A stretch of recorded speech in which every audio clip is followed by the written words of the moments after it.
It's the largest estuary in the state. It's fed, as you can see, by 4 rivers. We've got, I can remember them. We've got 2 manatees. We've got the Manatee River. We've got, I believe this is the Little Manatee River. There's the Alafaya up here, and then I think this is the Hillsborough. Yeah. Right here. Gotcha. Tampa. Yeah. So when I first got here, I thought this is just like the ocean. Right. It's like, so the ocean's 35 parts per thousand salt. Something like that. This is actually much weaker. So around where we are, it's like in the 20s, like the low 20s parts per thousand. Freshwater is like 0 point something. Yeah. It's not even 1. So, but up here it can be like half strength seawater, and here and here, so it can be like 15 parts per thousand. Okay. It varies by season how much rain we get. This is a UV sterilizer for your shoes. There you go. Yep. There you go. This is our screen browser. It talks about the history of the organization, founded in 1993. And also, it talks a lot about dredging and the problems that causes. Right. This is the new pier. Oh, wow. Like, yeah, it's literally like right after construction. So this is what it looks like here. Cool. Okay. And this is very long. There's all Yeah, it's kinds okay. of- No problem. Yeah, there's all kinds of stuff about. I'm trying to film as much as I can, you know? Yeah. For my channel. That's the old Don Cesar. It was like by itself. Yeah. And it's just, it shows you how everything's built up over time. Yeah, it's pretty long, actually. We have pictures of all 3 incarnations of the pier here. So the first pier was the $1 Million Pier. I've been told it had a casino, and that's totally before my time. But this talks about pollution in Tampa. There is a lot of pollution, especially this year, Definitely. unfortunately. This is our headquarters. There's actually a lighthouse here. Oh, wow. The founder is the guy who tends the lighthouse, actually. Really? Yep. That's a tierbury. This is planting salt marsh grasses. That's one of the things that we do. Okay. A lot of local schools and stuff help. We have tons of volunteers. And this is showing about how marsh communities, mangrove communities, things like that can be restored very quickly. It doesn't take a lot of time. Let's see, very quick, just a few years. Yeah. It was 2006 to 2019. That's pretty much fully restored. Okay. So it doesn't take a lot of time to restore the environment. Right, It's it been doesn't take a destroyed, lot of it just time. needs to be done, you know? This is a lot more about salt marshes. This is oyster reef restoration. This is another thing we do. These are oyster reef bags. We have 3 basic types of oyster reef materials that we use. So the oyster reef bags are used, they just, you make whatever form you want. There are the oyster reef balls. This is the cast for them. Oh, wow. Yeah, these are what they look like when they come out. A lot of people make different kinds of these. This is what we call as oyster reef balls, orbs. And there's also, I don't think we have pictures of them, that's what they look like when they're colonized. So the oysters want something hard to attach to. So True. they'll attach to basically sea walls, oyster reef balls. Each other is what's preferable. So historically they formed massive reefs of just oysters all attached to each other, clustered together. But a lot of them were over-harvested for eating. True. Like dredging harmed them, all kinds of things.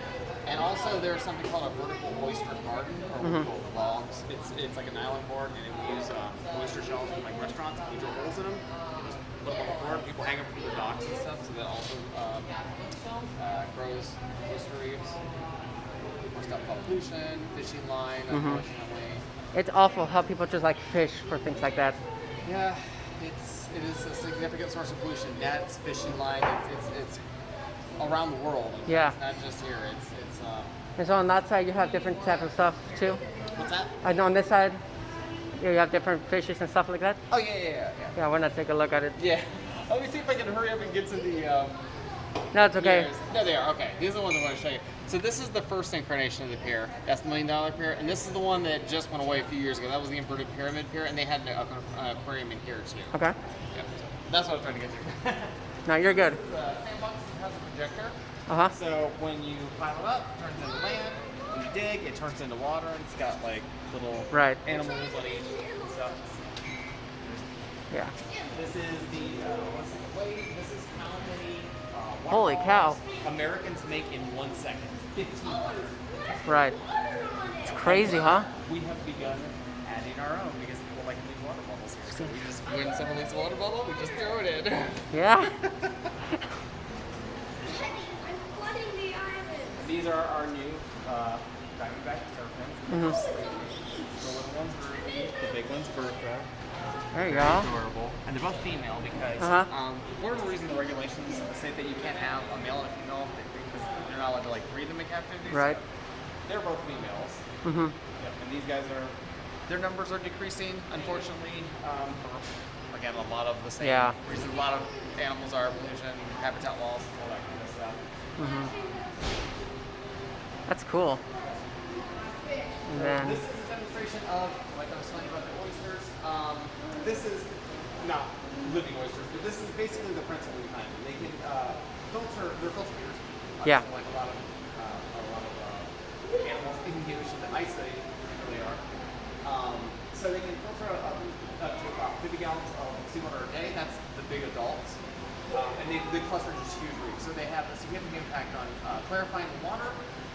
There are videos online about oysters. There's I know there's one from Chesapeake Bay that shows you like the time lapse of how maybe like I would say if it's like 3 to 5 hours or something. Right. They can completely clarify like a tank of turbid water. So they are significant when it comes to getting rid of like particles in the water. They also clear like noxious chemicals and stuff too. Yeah. They will eventually, if there's enough of them, they will eventually clear out a lot of the plankton that causes the tide stuff. But their population is not as high as they could be to help with something like that. So that kind of just has to run its course. And there's the oyster bag. Yeah. There's the oyster claw. And these are the logs that I was talking about. Yeah. So I'm trying to be as fast as possible. And I'm trying to take the tour as fast as possible, you know? Yeah. This is basically where we collect plankton every day, and we put it in little containers, and you can see what we caught for the day. It's like a bunch of copepods. Wow. Yeah, and that one. It's different every day too. Sometimes we catch little larval crabs. Not much in that one. Not your good. Sometimes we get arrowworms. There've been fish at times that we catch. We try to release those when we catch fish. Yeah, this one's kind of empty today. No, you're good. Mostly just copepods. That's cool. Yeah. This is a demonstration that talks about the history of Tampa Bay Watch and Yeah. how it was founded. It's got like interviews with the founders and a bunch of workers at Sierra Mermaid and stuff like that. This is an exhibit that showcases how a living shoreline is important for mitigating wave actions. Okay. Here we have a simulation of an oyster reef bar, or just an oyster reef, whatever. And you can see physically, it doesn't go up as far up the shoreline. So this is like kind of like a salt marsh community or like vegetation. These are mangroves, and this is how it works in real life too. So this is a very good demonstration. Right. Erosion's another good reason for why you would want to live in shoreline, because this kind of stuff prevents soil from going back into the water. True. Whereas it also helps, from the other end, water going up onto the soil. Right. Wow. And, I'm from Ohio, so. True. There we have a significant problem with, this is something a lot of people aren't aware of, but rivers decreasing in height. Okay. And the reason for that is because a lot of forests are cleared and they act like sponges, so they keep water from flooding the local area, but they also help prevent droughts as well, because they just store a bunch of water, and it helps the water levels of rivers stay higher than they used to be. Where I'm from, the river used to be navigable by boat. Oh, now wow. you can walk through it on your feet. Yeah. So That's incredible. Some touch tank. And we've got all kinds of little critters in here. Our horseshoe crabs are out, little baby ones. Wow. And there's a decorator crab there climbing. There you go. This is the echinoderm tank. Yeah. We've got our sea urchins, our sea stars. This is for our horseshoe crabs. Yeah. And it looks like the crown conchs have been fed. They've gotten fed clams, so they're coming out. The salt and pepper color, that's them. Pretty cool. Yeah, all this It stuff. looks like we're gonna hermit crabs, but wants to change shells here too. Oh, he's gonna do it. Looks like. It's pretty cool. Yeah. I think he's gonna switch. We just happened to stumble upon it when he's doing it, or maybe not. Sometimes they. Yeah, no, you're it's amazing. This is a southern puffer fish. This is striped burrfish. Those are very common. People catch those on accident all the time. I bet, yeah. That's horrible. Well, yeah, it's not desirable, but they're very common, so that's a good thing. This here, that little unicorn-looking guy, that's called a plainhead filefish. He uses that horn to make sure animals can't swallow him, kind of like the pufferfish do. This is a red-tailed parrotfish. It's a male. He's just matured into his, he's beginning to mature into his male, adult male coloration. Yeah. It literally, lasts 3 weeks maybe. Yeah. It rapidly change colors. This is the touch tray. This is where people can come touch the animals. That's a letter of olive snail there. Yeah. That's really cool. Yep. That's amazing, for real. And here's our seahorse tank, and we have something special in the seahorse tank. A lot of people that fish in Florida, you have to spearfish for them, but they are aware of something called hogfish. So these are baby hogfish. A lot of people have never seen the babies. And what's interesting about hogfish, they're members of the wrasse family. So a lot of wrasses follow this pattern, not necessarily all of them, but a large number of them. The babies are always female. Okay. They start as female. The big white ones with the brown foreheads, those are males. This is what happens when they change over into a male. Gotcha. Yep. And then we have our seahorses in here. They are line seahorses. Right over there, yeah. Yep. There's 2 species in Tampa Bay. There's the there is. Yep. There's the line seahorse, and there's a little tiny one called a dwarf seahorse. I think it's about the size of a quarter. I've never seen any seahorse before. So. Well, we have 2 males and 2 females. There it is. Yeah, they have bred before too, a long time ago. They haven't done it in a long time now. Wow. And these guys are a slender filefish here. That's the difference between the filefish. That's amazing. And there's lots of little critters in the sand and stuff too. So there's some sea cucumbers here. We can't see them at the moment on the rock. There's a Florida blenny over here under this rock hanging out. Yeah. This is a fighting conch. It's very close related to the queen conchs, much smaller, but they're basically kind of a miniature version of those. And the reason they call them fighting conchs is because they have like a trapdoor, it's called an operculum, that's shaped like a sickle. And if you pick them up, they'll wave it around. Really? Yeah. That's cool. They're really funky. So the way that they move also is kind of by pole vaulting, and they're very clumsy. So they'll when they want to actively move, usually just kind of hang out for a while. But when they want to actively move, they'll just launch themselves with it forward. It's very bizarre to watch. There's also sand sifting stars in here. And there's something called Nacerius snails. I think we saw some over there. But they come up when it's feeding time because they're attracted to the smell of food. The Nacerius snails have a very strong sense of smell. They have like an elephant trunk they smell with. It's very interesting because anytime the tank is fed or if there's something dead in the water or whatever, they all rise like zombies out of the sand. They all chase it down, but they clean it up very quickly. They're actually quite fast. But these guys are my favorite right now. Indeed. Yeah, they look cool actually. They've grown. It's amazing. They've been here. So when they get big, nice and good size, they're going to go into the bigger tank there.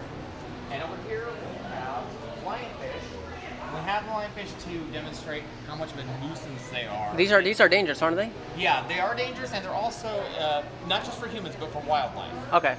So they've got the spines up here. Most of the spines that are toxic are here on the top. They have 2 on the fins here. Well, not those, but the round ones behind. They have 1 each on here on the bottom, and this fin here they have 1 there. Most of the time when people get poked, it's the ones on top. Yeah. But usually, as soon as they catch them, you can eat them. So when people catch them to eat, they clip the spines off immediately. We have lionfish dissections too, by the way. A lot of people are interested in this. Oh, and here's a surprise. This is our wedge sea hare. He's from the same area these guys are. They're from the Indian and Pacific Oceans. He's usually kind of nocturnal, so it's usually later in the day when he comes out, but it's kind of cloudy, so he's decided he's going to come out now. I've named him Raggedy Ann and Andy because he's a hermaphrodite. Yeah. But he's usually under the sand. That's why you can see he's all covered in it. He just woke up and came up, and now he's feeding on the other guy. And these guys, those are pencil urchins. Those are Caribbean. Yeah, I've seen those actually when I watched Soul Surfer. I don't know Soul Surfer. No, what's that? Surf movie? The surfing movie from Disney? Oh, I watched one TV, I'm not sure. Well, he got stung by one of those. Okay. So. Well, we have 2 different species of sea urchins. We have varieties of urchins that are from the seagrass beds around here. Yeah, I saw those. Guys, I'm not sure if these guys are from around here. They are in the Caribbean. And there's also something called astraea snails here. The snails here, those are also kind of a Caribbean species. Wow. They've changed the genus. They're not called astraea anymore. It's lithophoma, but same animal. It's not bad. All right. And there's the gift shop. Yeah. Thank you. You're welcome. All right.